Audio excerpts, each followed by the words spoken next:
अकबरपुर नगरपालिका द्वारा बनाए जा रहे शहजादपुर मछली मंडी अब्दुल्लापुर में पिक शौचालय भ्रष्टाचार की भेंट चढ़ा। खास बात तो यह है कि ठेकेदार द्वारा जमकर भ्रष्टाचार करने के लिए एक तथाकथित यूट्यूबर पर को बैठाया गया है ताकि कोई पत्रकार पारदर्शिता के साथ कवरेज न कर पाए।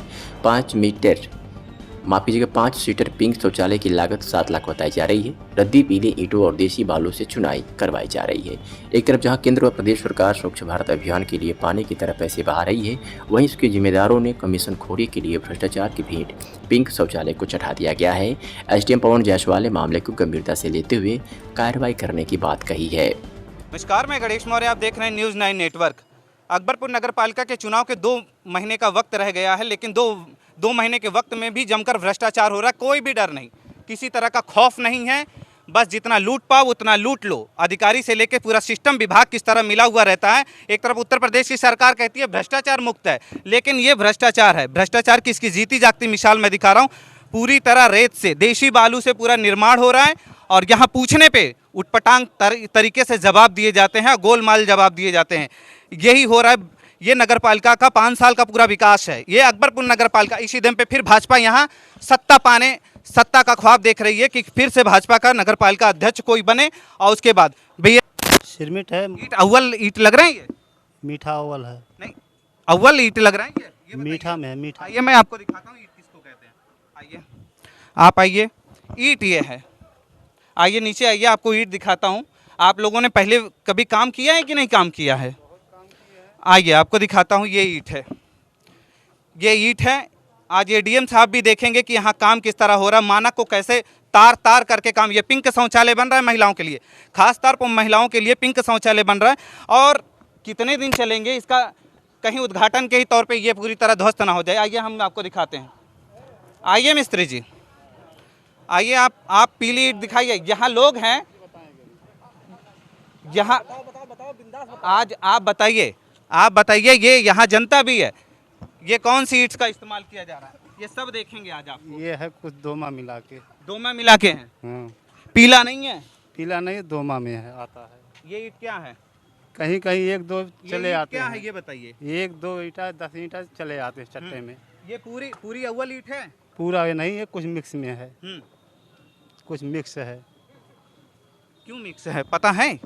आप घर पे आप और कहीं बनाए हैं कि नहीं मकान की? पहली बार यहाँ पे बनवा रहे हैं? बहुत बनाते हैं, बनवाते हैं ना मकान। हाँ, मालिक जैसा ईंटा गिरा देता है वैसे हम लोग बना देते हैं, वैसे बनवा देते हैं। तो आपकी उससे ये ईट अच्छे नहीं है? मीठा में है। लेकिन कहा जाता है कि ये ईट अच्छे। और हम आपको दिखा रहे हैं कि पुराने ईंटों का भी किस तरह यहाँ निर्माण हुआ है। और जब पूछा जाता है तो बेतुका सवाल, बेतुका जवाब दिया जाता है मुझे इस पे। ये ईंट है, ये पुराने ईंटों से भी यहाँ पे निर्माण कर दिया गया है। ये ईंट है, कितनी मजबूती से और कितना बढ़िया काम हो रहा है। ये अकबरपुर नगर पालिका द्वारा करे। 5 साल बीतने के बावजूद भी पेट नहीं भरा अकबरपुर नगर पालिका परिषद का। उसके बाद फिर जम के भ्रष्टाचार हो रहा है। ये महिलाओं के लिए खास तौर पे पिंक शौचालय, क्या पिंक शौचालय अच्छी तरह बन रहे हैं? नहीं, मेरे ख्याल से तो सही नहीं बन रहे हैं। नीचे वो पुराना ईटा जो निकला हुआ था मट्टी वाला, वही सब साफ करा के लगा दिया नीचे। तो कुर्सी तक तो उसको लगाया, ऊपर पीला ईटा लग रहा है और वो मिट्टी और बालू की जुड़ाई हो रही है। 1/12 का जो है 11 उसमें लग रहा है। और कह रहा मिस्त्री कह रहा है वो अव्वल ईट है। नहीं, अव्वल नहीं ना, वो पीला ईटा पूरा है, टोटल पूरा ईटा। कोई भी मतलब ट्रे करके देख लो उसको। हाँ, घटिया समझ मानक को शौचालय बनाए गए हैं, लेकिन पिंक शौचालय की जीती जागती मिसाल यहाँ की जनता कह रही है। जनता से ही पूछेंगे, यहाँ पे लोगों से ही पूछते हैं कि पिंक शौचालय क्या है। भैया ये शौचालय अच्छे बन रहे हैं? नहीं भैया, ये शौचालय अच्छे नहीं बन रहा है। कहा जा रहा है वो अव्वल ईट है। आप इसी ईट से घर बनवाते हैं? नहीं बनवाते हैं ना। जनता कह रही है, लेकिन मिस्त्री अंधा गूंगा बहरा सब कुछ है, उसको कुछ नहीं दिखाई देता है। ये बताइए क्या अच्छे काम हो रहे हैं यहाँ पे? अच्छे काम हो रहे हैं? कोई अच्छा काम नहीं हो रहा है सर। इसमें सब लो क्वालिटी का माल यूज़ हो रहा है। देख लिए आप सामने, आपके सामने ही है सब। और बस क्या बोला जाए भ्रष्टाचार के आगे, और ना कोई इधर सुनवाई है ना कुछ है। अब ये कितने साल चलेगा आप खुद ही बताइए ना। सरकार तो कहती है कि कहीं कोई भ्रष्टाचार नहीं है, पूरी ईमानदारी के साथ काम हो रहा है। आप खुद ही देख लिए ना अपने, आप आए हैं यहाँ पे, आप खुद ही सब देख लिए, रिसर्च कर लिए कितना क्या लग रहा है आपको सामने। आप काम दिख रहा है पूरा कैसे क्या है। ये मोरंग है? ये मोरंग है, एकदम घटिया क्वालिटी का मोरंग। ये मोरंग है, इसी मोरंग का इस्तेमाल किया जा रहा है। ये काले मोरंग का इस्तेमाल किया जा रहा है, इस मोरंग का। और सब चीज़ जो टेंडर जो पास होता है, टेंडर की जब प्रक्रिया होती है उसमें सब गुणवत्ता पूर्वक सब लिखे रहते हैं, अव्वल ईंट लिखे रहते हैं, सारे चीज़ होते हैं, लेकिन उस मानक को पूरी तरह तार तार कर दिया गया। और इसी तरह अकबरपुर नगर पालिका में पूरे 5 साल तक के काम हुए। बोलने पे मुरादाबाद के क्षेत्र में नगर पंचायत चुनाव करीब आते ही सभी पार्टियों के राजनेताओं का जनता से मिलने का कार्यक्रम शुरू हो गया है। इसी कड़ी में आज शुक्रवार को जुमे की नमाज के बाद मुरादाबाद से लोकसभा सांसद डॉक्टर एस टी हसन ने कांट विधानसभा क्षेत्र का दौरा कर जनता का हाल जाना और लोगों की समस्याओं को सुना। आपको बताते चलें कि 2019 के लोकसभा चुनाव में मुरादाबाद से भाजपा प्रत्याशी को पराजित कर समाजवादी पार्टी से प्रत्याशी रहे डॉक्टर एस टी हसन ने जीत हासिल की थी और लोकसभा से सांसद बने। सांसद बनने के बाद डॉक्टर एस टी हसन ने लोगों से मिलना भी मुनासिब नहीं समझा। लोग अपने क्षेत्र के विकास कार्यों को लेकर सांसद डॉक्टर एस टी हसन की एक झलक पाने को तरसते रहे। बदहाल सड़कें सांसद साहब को पुकारती रही, मगर सांसद साहब ने एक बार भी जनता का व सड़कों का हाल जानना उचित नहीं समझा। लगभग 3 वर्षों के इंतजार के बाद सांसद साहब आज अचानक कांट विधानसभा क्षेत्र के गांव सराय खजूर, बीबीपुर, सलाव में पहुंचे और अपनी पहचान को बरकरार रखने के लिए जनता का हाल जाना। क्षेत्रीय जनता ने भी काफ़ी संख्या में पहुंचकर सांसद साहब का स्वागत किया। सांसद साहब से अब जब जनता ने क्षेत्र के विकास की बात की तो सांसद साहब ने केंद्र की भारतीय जनता पार्टी पर सौतेला व्यवहार करने का आरोप लगाते हुए निधि ने न मिलने की बात कही। भाषण में जनता से किसी के बहकावे में न आकर क्षेत्र में गंगा जमुनी तहजीब कायम रखने की अपील की। वही हमारे मीडिया कर्मी उर्मान खान ने जब सांसद डॉक्टर एस टी हसन जी से क्षेत्र के विकास कार्यों को लेकर बात की तो सांसद ने केंद्र की भाजपा सरकार से निधि देरी होने की बात करते हुए पल्ला झाड़ लिया और कुछ समय बाद विकास कार्यों को पूरा कराने का आश्वासन दिया। और क्या कुछ कहा सांसद डॉक्टर एस टी हसन ने, देखिए इस रिपोर्ट में। सर आज आप कांट विधानसभा के बीबीपुर क्षेत्र में आए हैं, क्या मामला था आज? ऐसी लोगों से अब मिलने आया था, सबकी खैरियत हालचाल पूछने आया था, यहाँ की समस्याओं को देखने आया था। अच्छा, मैं कोई इलेक्शन कैंपेन में नहीं आया हूँ। मेरे अपने लोग हैं, ये मुझसे बहुत मोहब्बत करते हैं। मुलाकातें नहीं हो पाती सबसे, आज टाइम था तो मैं हाजिर हुआ। आने वाले चुनाव को लेकर कैसी तैयारियां कर रही है पार्टी? जब चुनाव आएगा जब बात करिए, अभी तो चुनाव में बहुत दूर है, 2 साल हैं। अच्छा सर, कुछ लोगों की विकास कार्यों को लेकर शिकायतें हैं कि इस टाइम के मौजूदा हालात में जिला पंचायत सदस्य जो हैं वो भी मुस्लिम हैं और जो विधायक हैं इस कांट विधानसभा से वो भी मुस्लिम हैं और जो लोकसभा सांसद हैं वो भी मुस्लिम हैं, क्योंकि कहीं ना कहीं ये शिकायत रखी जाती थी कि हमारे पार्टी का जो भी नेता है वो हिंदू है, इसलिए विकास कार्य नहीं हो रहा। लेकिन इस बार तो तीनों लोग अपने हैं, मुसलमान बिरादरी के हैं। इसके बारे में क्या कहेंगे? ऐसा हरगिज़ नहीं है, सब लोग अपनी अपनी जगह विकास करा रहे हैं।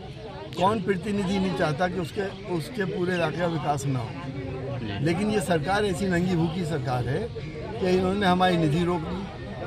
3 साल हो गए, एक किस्त आई है। विधायकों की अब आई है, अब विकास होगा। अब आए हुए दिन ही कितने हुए हैं। जिला पंचायत वाले भी विकास करा रहे हैं, ऐसा नहीं है, लेकिन जितना करा सकते उतना कराएंगे। मुझसे आप जो कहलवाना चाह रहे हैं वो आप खूब समझते हैं कि विकास क्यों नहीं हो रहा। लास्ट में जनता से क्या कहना चाहेंगे? जनता से मेरा यही कहना है कि सब नफरतों की राजनीति के चक्कर में ना पड़े, प्यार मोहब्बत की राजनीति में आगे बढ़े, गंगा जमुनी तहजीब को दोबारा कायम करें और हिंदू मुसलमान एक होकर अपने मुल्क को आसमानों की बुलंदियों पर लेके।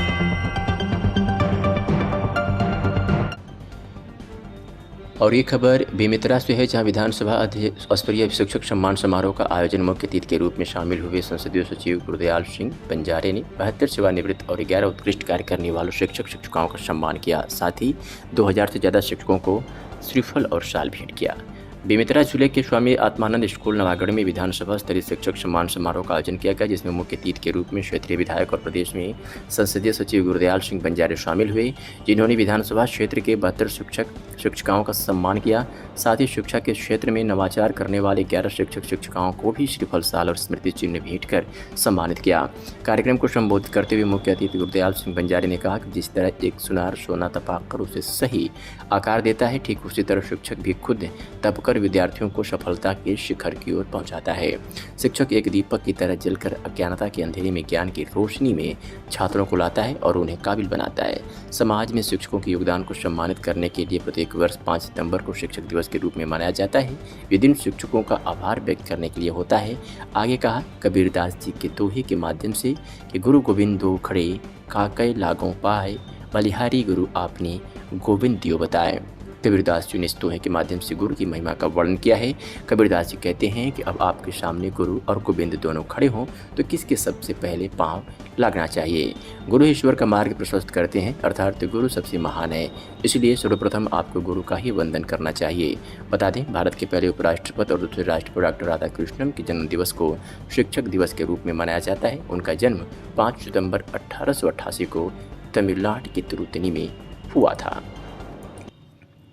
सभा में विधानसभा स्तरीय, जिसमें नवागढ़ ब्लॉक, बेमेतरा ब्लॉक के समस्त शिक्षकों को आज शिक्षक दिवस के शुभ अवसर में सम्मान समारोह होना था और सेवानिवृत्त शिक्षकों का भी सम्मान किया गया है।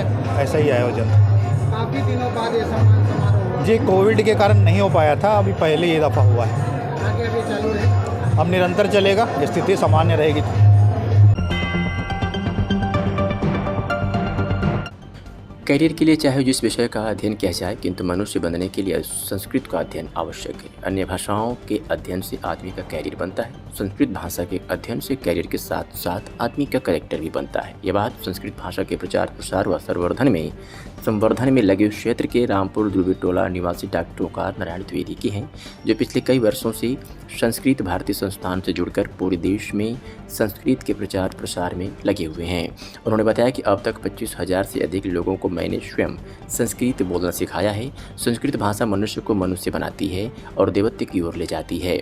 डॉक्टर द्विवेदी ने बताया कि काशी हिंदू विश्वविद्यालय, शांति निकेतन, बोलपुर, ITI, IIT कानपुर सहित विभिन्न संस्थानों में छात्र छात्राओं को संस्कृत सिखाने और संभाषण के लिए मैं जाता रहता हूं। इस सरकार के कार्यकाल में संस्कृत के विकास और संवर्धन के लिए अनेक कार्यक्रम घोषित किया गया है।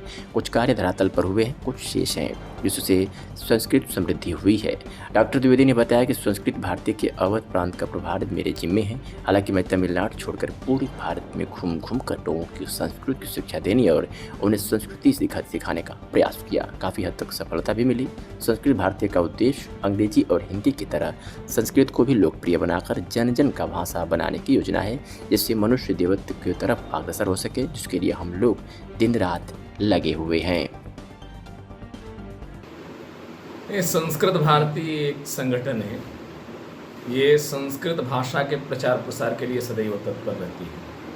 उस तब प्रथम सोपान में हम लोग संस्कृत बोलना सिखाते हैं और संस्कृत संभाषण जब आता है तो संस्कृत के माध्यम से विविध ग्रंथों का अध्ययन अध्यापन आदि कार्य चलता है, जिससे भारतीय ज्ञान विज्ञान परंपरा को हम लोग पूरे विश्व तक पहुंचा सके। बहुत सारे प्रयोग हुए हैं अपने ग्रंथों में, लेकिन संस्कृत के अभाव में हम उन ग्रंथों को पढ़ नहीं पाते। संस्कृत आती नहीं, इसलिए पढ़ नहीं पाते। संस्कृत को देवभाषा कहा गया है, लेकिन फिलहाल संस्कृत विषय और भाषा का बहुत क्षरण और लोप हो रहा है। इसके पीछे कारण क्या है और ये कैसे ठीक होगा? ये संस्कृत का लोप नहीं हो रहा है, संस्कृतज्ञों का लोप हो रहा है। संस्कृत तो वैसे ही अपने मूल प्रवृत्ति में ही विराजमान है। उसके पढ़ने वालों की संख्या कुछ कम हुई थी, आज फिर धीरे धीरे बढ़ रही है। अब हमने स्वयं में ही लगभग 25,000 से ऊपर लोगों को संस्कृत बोलना सिखाया और मेरे जैसे और भी बहुत सारे अपने संगठन में लोग हैं जो नित्य संस्कृत बोलना सिखाते हैं।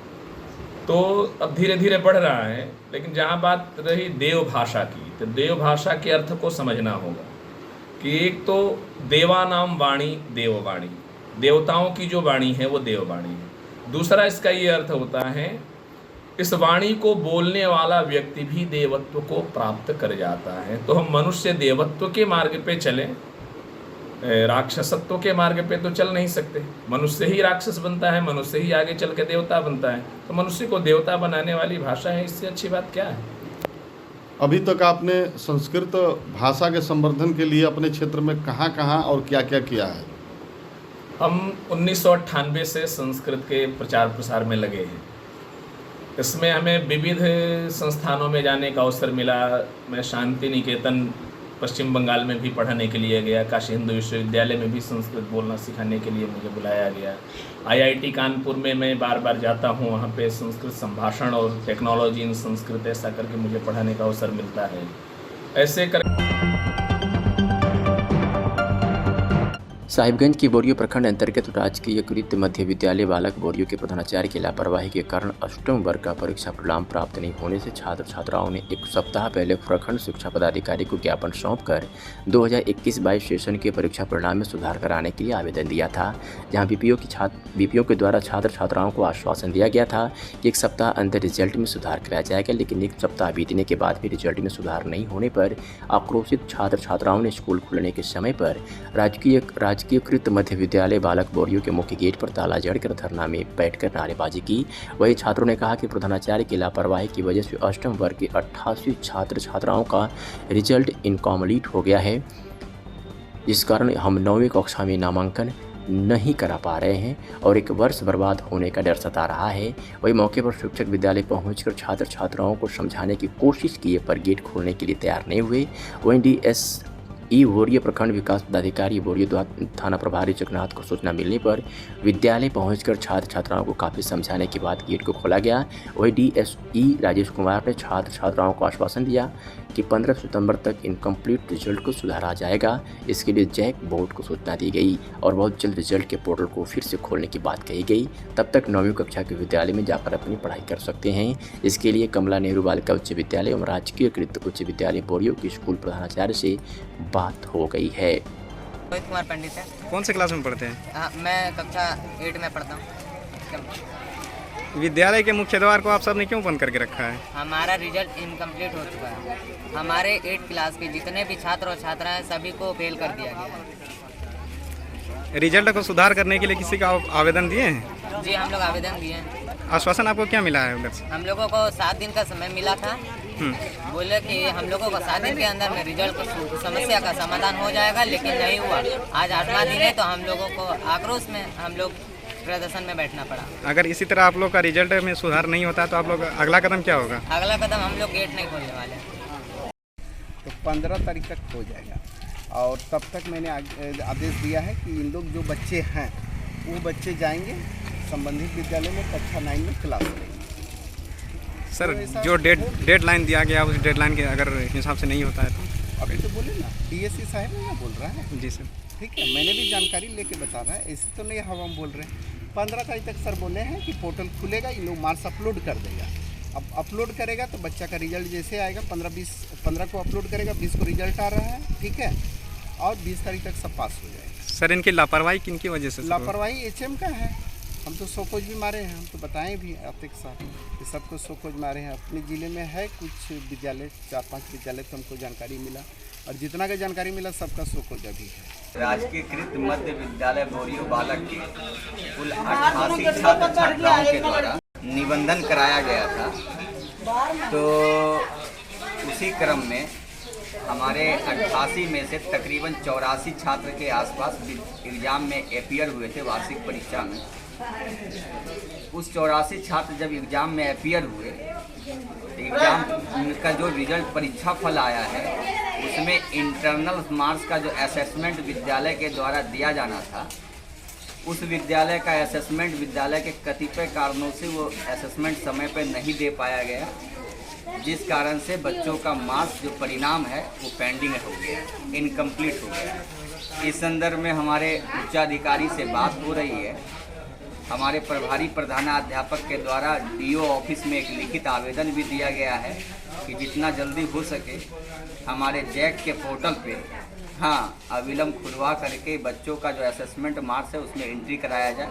इस संबंध में आग्रह किया गया है। यथाशीघ्र हमको लगता है 1 सप्ताह के अंदर इस मामले का समाधान हो जाएगा। बच्चों का जो 1 साल का ये सिलेबस है वो हैम्पर नहीं होने वाला है।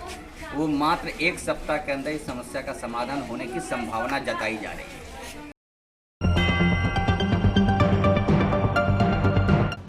नौगांवा सदाब क्षेत्र ग्राम बिबड़ा खुर्द के रामलीला मैदान में ग्राम के सभी गन्ना किसानों की एक मीटिंग की गई, जिसमें सभी गन्ना किसानों ने अवैध sugar and energy private limited शुहारा को अपना गन्ना नहीं बेचने की बात कही और सभी किसानों ने मिलकर और नारायणपुर गन्ना सेंटर की मांग की और बताया यह गन्ना सेंटर हमारे यहाँ 2021-22 में चल रहा था। इस गन्ना सेंटर से हमें कोई भी असुविधा नहीं हुई। सभी किसानों की मांग है कि सत्र 2022-23 को मिलक नारायणपुर अस्थायी सेंटर मिलना चाहिए और किसानों ने बताया कि शुहारा उपरोक्त मिल की गन्ना उठाने एवं पेराई सत्र लंबा होने की एक गंभीर समस्या है। उपरोक्त मिल अपने गन्ना किसानों का गन्ना समय से नहीं खरीद पाती है। इस सेंटर पर आए दिन कई दिनों के लिए तोल बंद कर दी जाती है, जिसकी पेराई सत्र जून तक खत्म हो पाता है, जिससे कि आगे आने वाली फसल से किसानों को भारी नुकसान उठाना पड़ता है। पिछले पेराई सत्र में ग्राम में त्रिवेणी शुगर मिल मिलक नारायणपुर का सेंटर लगा हुआ था, जिसकी सारी व्यवस्था बहुत अच्छी रही तथा पेराई सत्र भी अप्रैल तक खत्म कर दिया गया था, जिससे कि किसानों को आगामी फसल के लिए सही समय मिल पाया तथा गन्ना क्रय केंद्र पर किसी प्रकार की अव्यवस्था नहीं देखी गई। अतः इस बार भी सभी गन्ना किसान त्रिवेणी शुगर मिल मिलक नारायणपुर का ही है क्रय केंद्र ग्राम बिबड़ा खुर्द में लगवाना चाहते हैं। यदि अन्य किसी मिल का क्रय केंद्र ग्राम में लगाया जाता है तो सभी ग्रामवासी उस क्रय केंद्र पर अपना गन्ना नहीं बेचेंगे। सब समस्या बंद होनी चाहिए। ये थोड़े किसानों को बली का बनाया जो जून तक करते हैं। इनकी 31 मई मैं बीजेपी किसान बिबड़ा बोल रहा हूँ। 19-31 मई में और उन तक तीसरे सेंटर उस किसानों को बुआई का ढुलाई का और गेहूं कटाई काम होता है। हम बकरा बनाए हमें नहीं देंगे, चाहे हमें आगे बढ़ जाए क्यों नहीं देंगे। सुनो और यार हमने सुना है किसानों की पर्ची में इस साइड तोल दिखाई गई। आज इस पर तोल हो बता दे, मैं यहाँ पर तोल हुई बता दे सिवाय जाए कोई सिर्फ जाए तो दिन नहीं सेंटर पढ़ाइयाँ बनी नहीं देंगे। इसके बारे में एक बुद्धू किसान भी गन्ना लेके है और उसके 2 पर्ची ये 12 पर्ची गन्ना बचा है। मेरे ग्रुप ने पढ़ाइयाँ बनाई उनका अपनी पर्ची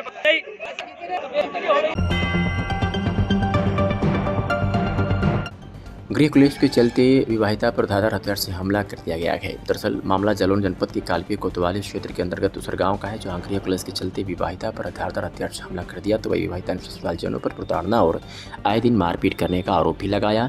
घायल विवाहिता लहूलुहान अवस्था में इंसाफ की आस में पहुंची कोतवाली कालपी, जहाँ शिकायतकर्ता को कोतवाली में कुर्सी तक नसीब नहीं हुई तो वहीं पीड़िता के अनुसार कई बार मारपीट हो चुकी है, लेकिन पुलिस द्वारा कोई कार्रवाई नहीं की गई। फिलहाल थाने के चबूतरे पर बैठकर पीड़िता ने न्याय की गुहार लगाई है। क्या नाम है आपका? मधुबन अवस्थी। क्या मामला हो गया आपके साथ? मामला सर आए दिन ससुराल वाले मारपीट करते हैं, जेठ और सास दोनों लोग मिलके। एक बार मेरे सर में मार दी थी सब्बल, तब मेरा सर फट गया था, तब भी मेरे 10 टाँके आए थे। आज फिर सुबह से मारपीट दारू पी के आ गया, मारपीट फिर चालू कर दी सास ने और जेठ ने मिलके। ये हमें खुरपी मार दी है लोहे की, ये लग गई है हमें। आए दिन मारपीट करते। पति मेरे मंदिर चले गए थे, ड्यूटी जा रहे थे, वो आ गए तभी मुझे बचा लिया, नहीं तो मुझे जान से मार देते दोनों लोग मिलके। क्या बात है जो ये मारपीट करते हैं? घर में नहीं रहने देते, कहते निकलो यहाँ से, यहाँ नहीं रहोगे, रहो जाके जहाँ मन हो वहाँ रहो, जाके यहाँ नहीं रहोगे। तो कोई तो कारण होगा? कारण सर कुछ नहीं है, हमको नहीं रहने देते, कारण कुछ नहीं। आए दिन उन लोगों को झगड़ा चाहिए क्योंकि दारू पीते हैं, जेठ भी पीता है, ससुर भी पीता है और सास इन लोगों का साथ देती है, लेकिन ससुर है नहीं इस समय, तो जेठ और सास दोनों लोग अभी 10-15 दिन हो गए, तब फिर मारपीट की थी। पी के आता है, बस ड्रामा चालू कर देता है। तो आपने पुलिस को सूचना दी थी पहले? हाँ, पहले भी हमारी FIR इसमें लिखी थी। तो क्या हुआ उसमें? मेरा सर फटा था तब इन लोगों की जमानतें हो गई थी बार से।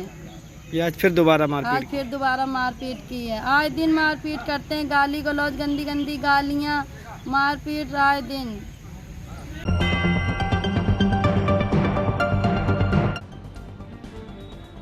रविंद्रनगर कुशीनगर से खबर है, जहां थाना कप्तानगंज क्षेत्र के ग्राम पिपरा माफी में एक अजीबोगरीब घटना लाइट में आया है। पीड़िता रामावती देवी पत्नी स्वर्गीय सजीवन सिंह ने बताया कि मेरी बेटी के साथ आरोपी ने अश्लील वीडियो बनाया तथा उस वीडियो के आधार पर लड़की को ब्लैकमेल करने की कोशिश की। विरोध करने उसने कहा कि हम जबरन शादी करेंगे। इस पर लड़की की मां ने कहा शादी एक बार होती है और हो चुकी है। इसे कुछ ही दिनों के बाद मेरे पति सजीवन की हत्या हो गई, जिसमें 8 लोगों के विरुद्ध धारा 302 के तहत मुकदमा दर्ज है। अब तक पुलिस ने एक भी आरोपी को गिरफ्तार तक नहीं किया है। रामावती ने पुलिस अधीक्षक कार्यालय को प्रार्थना पत्र के साथ न्याय की गुहार लगाई है। क्या कहा इस मां ने बेटी के लिए? और जो बेटी हैं उसने दोनों की बात को सुनिए। आज आप लोग एसपी साहब के आए हैं, क्या समस्या है और किस लिए आप आई यहाँ पे, क्या दिक्कत है? मेरे पापा का मर्डर कर दिया गया, इसी समय पर हम लोग आए हैं। पापा का मर्डर कर दिया गया? हाँ। कब किया गया मर्डर? सन 2021 में किया गया, 9वां महीने में 9 तारीख को। कौन सा गांव है आपका? पिपरा माफी। थाना कौन सा है? कप्तानगंज। अच्छा, ये माता जी आपकी हैं? हाँ, मेरी मम्मी है। अच्छा, पिताजी की हत्या क्यों हुई? क्योंकि मैं एक लड़के से मतलब हल्का फुल्का बातचीत चलता था, वो मेरे को अश्लील वीडियो बना के ब्लैकमेल करने लगा, कहा कि तुम कहीं और शादी मत करो, और ये वो तो मेरे कास्ट का नहीं था। तो मेरी फैमिली बोली कि नहीं तुमसे शादी नहीं होगा। मेरा शादी हो गया सोनू सिंह के साथ। तो मेरे पापा को ब्लैकमेल करने लगा कि मेरे पापा के पीछे पड़ गया कि मैं मार दूंगा, ये कर दूंगा। तो इसके बारे में थाने पे दरखास्त मेरे पापा दिए और उसके 7 दिन बाद उनको मार के फेंक दिए। कहाँ फेंका गया था? रेल की पटरी पे। रेल पटरी पे। तो क्या चाहती हैं आप? मैं चाहती हूँ कि सबकी गिरफ्तारी और उन लोगों को सजा मिले। इसमें कितने लोग मुलजिम हैं?